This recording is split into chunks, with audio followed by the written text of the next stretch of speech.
ကတော့မီနီဥပေါ်ထိုင်ရင်းနဲ့ပြင်းလို့ဆိုပြီးတော့အသီးတစ်ခုစားမယ်ဒါပါသီးလဲဒီအသီးကိုစားမှာပဲဖြစ်ပါရဲ့အရန်ဆက်လို့ကောင်းတယ်အရန်ကြိုက်တယ်ပေါ့နော်ဒီစားမှာလဲဆိုတော့ဒါပြည့်ပြည့်နှစ်ရတယ်ငပိတောင်ဘူးတဘူးအဲ့တော့မောင်ကျန်တို့အမှုံပေါ့နော်တို့စားမှာသီးရအရန်မိုင်မကိုက်နိုင်သေးလားကိုက်လိုက်တာနည်းနည်းလေးပဲဒီလောက်လေးပဲရဓာတ်နဲ့လီမှရမှာသွားမကောင်းမာနေပဲဓာတ်လေးနဲ့အခုလိုလေးစိတ်စားမှာ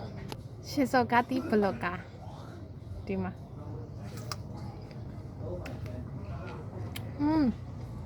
အရန်စားလို့ကောင်းတယ်ချိုးတလူလူချင်းတလူလူနဲ့ဘာနဲ့မှမတူတော်တော်လေးကိုကောင်းတယ်ဒီကတမယာတိထက်ကြိုက်တယ်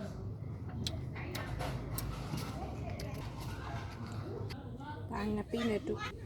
ပြီးတော့အမုံနဲ့ထပ်ပြီးတော့တူစားမှာနော်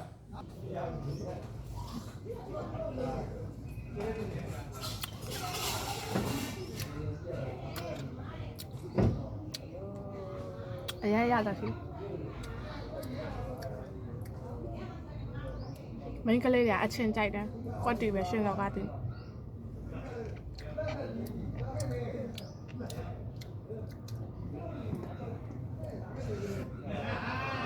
စားလို့ရှယ်ကောင်း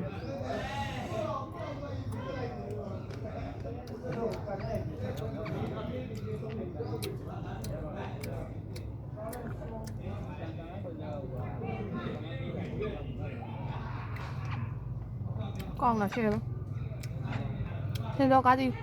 အဲ့လိုတို့စားတအားစားလို့ကောင်းတယ်